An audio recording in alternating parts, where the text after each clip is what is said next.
Et voilà la torche, comme je viens juste de dire à l'instant. Donc c'est sûr, c'est pas la vraie la gigatorche, mais quand même. Donc on peut jouer avec, on va faire une petite partie et avec l'aérochèvre 3000. Donc c'est une chèvre venue du futur et avec la torche. Donc on va faire une élimination par équipe pour faire ça quand même rapide. Et voilà. Donc c'est parti. Et à l'instant, je vais vous présenter les capacités de la torche pendant la partie. Donc on peut voir quand même déjà en partant, c'est très différent de Battle for Neighborville. Donc on ne peut pas modifier ses gestes. Il y a des améliorations, donc au fur et à mesure qu'on passe de niveau la torche, il y a c'est des costumes pour la torche, l'aérochèvre, et il y a des capacités. Donc explosion ardente, c'est que la torche crache du feu. La deuxième capacité, c'est la folie furieuse, donc elle va plus vite, elle fait plus de dégâts et ses munitions sont illimitées. Et le bouclier de feuilles, donc la torche, quand elle utilise son bouclier de feuilles, elle reçoit moins de dégâts, mais elle est aussi beaucoup plus lente. Donc on va jouer avec la torche et ensuite, dans une autre partie, je présenterai l'aérochèvre 3000. Donc là, on peut voir aussi, il y a des différents personnages. Donc, on a les mêmes personnages que dans Battle for Neighborville, mais les décors sont différents et les capacités aussi. Donc, certaines capacités que les personnages comme le pirate utilisent sont différentes. Alors, quand même, c'est très différent, mais contrairement à Battle for Neighborville, c'est pas des costumes. Il y a vraiment différents personnages qui ont différentes capacités. Il y a aussi, pas des apparences légendaires, mais des bonhommes légendaires. Donc ça c'est explosion ardente, bouclier de feuilles, et ensuite la folie furieuse. Donc on peut voir une des capacités du pirate, donc le canon, le rodéo canon, on l'a pas dans Battle for Neighborville. Et aussi les boutons à peser sont très différents de l'autre jeu et il n'y a plus les mêmes cartes de personnages. Donc ça c'est dommage parce qu'il y a certaines très belles cartes, mais on n'y a plus accès. Donc je sais pas, avec la moitié dans le portail, la fleur. Donc ça c'est un des nombreux endroits qu'on n'a plus accès dans Battle for Neighborville, mais aussi qui n'étaient pas présents dans le 1. Donc certains oui, certains non. Donc j'avais parlé aussi dans ma dernière vidéo de un mode de boss qui allait être sorti avec capturer le taco. Donc ce mode là c'est très simple, ça consiste à capturer un taco. Mais en fait, il y a quelqu'un qui a fait un mode qui va être achetable dans le fond, ou que si vous êtes sur son serveur de YouTuber depuis longtemps et que vous êtes une personne de confiance, et bien vous l'aurez gratuitement. Mais c'est après 1 an à peu près, je pense. Ou 1 ou 2 mois. Donc quand même, c'est long.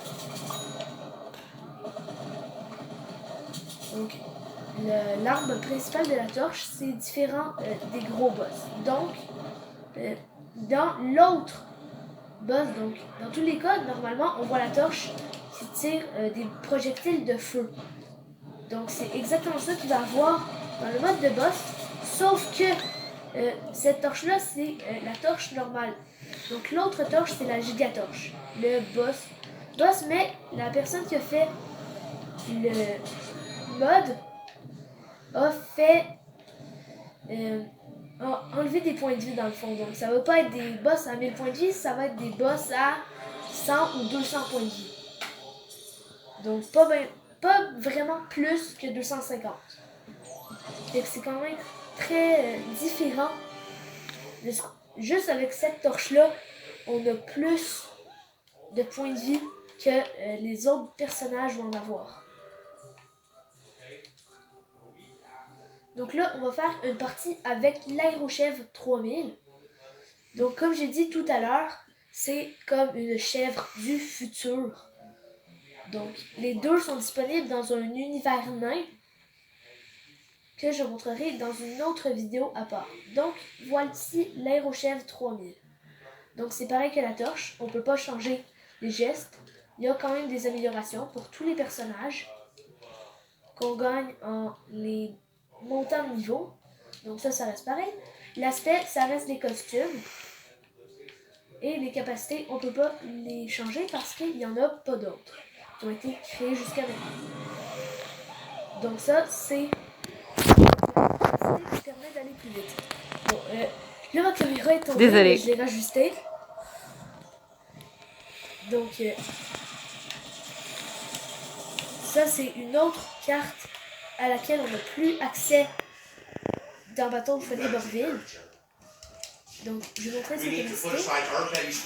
Donc, le rayon de destruction augmenté. Donc, ce que ça fait, c'est que c'est une technologie du futur qui permet aux alliés d'infliger plus de dégâts quand ils sont touchés par ce rayon. Le laser hyperclasse, donc c'est un gros rayon de lumière, mais malheureusement, même quand on tire pas, ça dépense des munitions. Donc, il faut vraiment l'utiliser rapidement. Turbotube, c'est l'overboard de la Aerochef 3000. Ça donne un boost de vitesse à tous ceux qui sont autour de l'Aerochef et à l'Aerochef 3000 elle-même.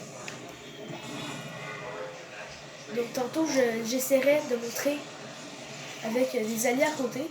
Mais c'est vraiment quand on démarre à côté de l'aérochèvre et pas pendant qu'on passe à côté.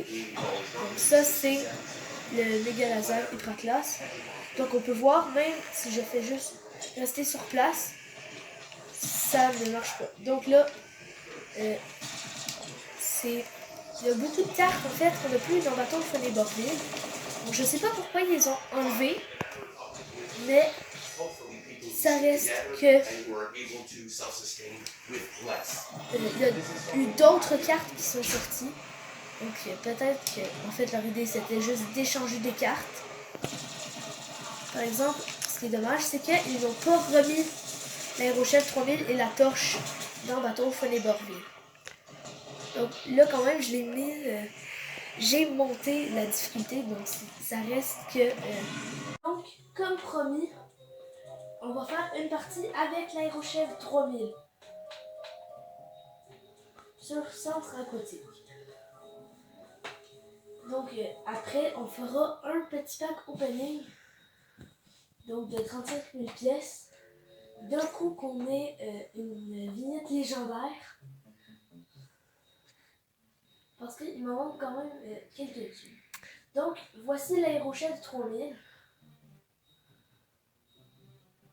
Et je vais vous présenter tout de suite ses capacités. Comme la torche, j'ai pas de costume. Okay, donc le rayon de destruction augmenté, ça permet de booster les attaques de nos alliés quand on l'active, mais ça peut juste être sur un allié à la fois. Donc la capacité 2, c'est le laser hyperglace. Donc c'est un gros laser, mais ce laser quand on tire, même si on ne tire pas, on perd de munitions. Donc il faut vraiment tout tirer d'un coup. Et Turbotube, c'est une capacité qui permet aux alliés à côté et à l'aérochèvre d'aller plus vite. Donc on va jouer tout de suite.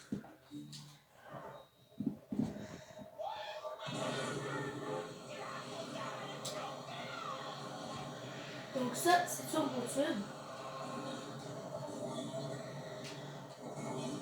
Aussi, si on maintient le bouton de son, ça ralentit. On va faire le laser contre-glace à 0. Bon, j'ai accroché le bouton de tir. Alors ça va désactiver. C'est vraiment que si on appuie sur le bouton pour faire la ZAC ultra-classe, qu'après, on accroche encore une fois ce bouton-là, ça désactive complètement. Donc c'est pas comme sur le sol. Donc voici le laser ultra-classe qui fait très de dommages. Donc on peut voir le modèle laser qui se dépense même quand on ne sait pas. Mais il fait beaucoup de dommages.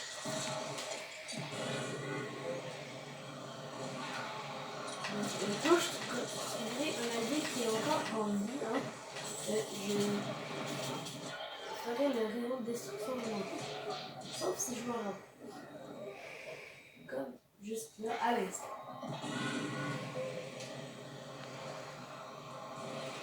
Donc là, normalement, on devrait pouvoir trouver quelqu'un en vie. Donc là, normalement, les dégâts du Super Cortex vont être boostés.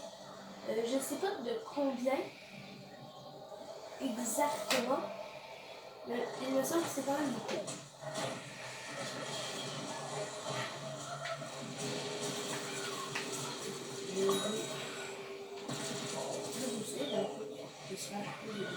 Donc on peut voir en 3 tirs, il a tué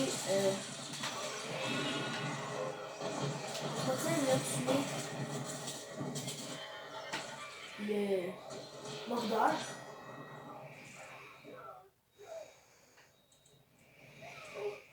Donc aussi en boostant un boss ou un BKZ,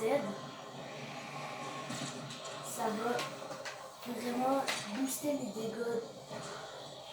Donc à place de faire 60 de dommages, ça va peut-être faire le double. Et ce qui est bien aussi, c'est que des fois les BKZ sont trop lents à la conquête du gazon. Donc avec ça permet aux mécas d'aller vraiment plus vite. Quand je fais tout le tour. On va voir là. Et là, il va beaucoup plus vite.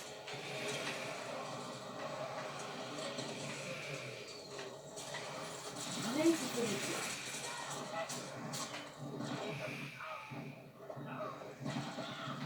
Sinon, normalement, on aurait pu voir un petit peu plus longtemps l'effet des dégâts augmentés. Donc, la torche, c'est un bon personnage, mais dans Élimination par équipe, vraiment mon préféré, c'est l'Aérochèvre. Je trouve que c'est un bonhomme très pratique, surtout pour aller plus vite et en même temps pour aller plus vite. Parce que là on va à gauche, juste en haut des points de vie. Chaque fois, à peu près toutes les 5 secondes, ça me donne un 8 d'XP pour avoir boosté mon allié.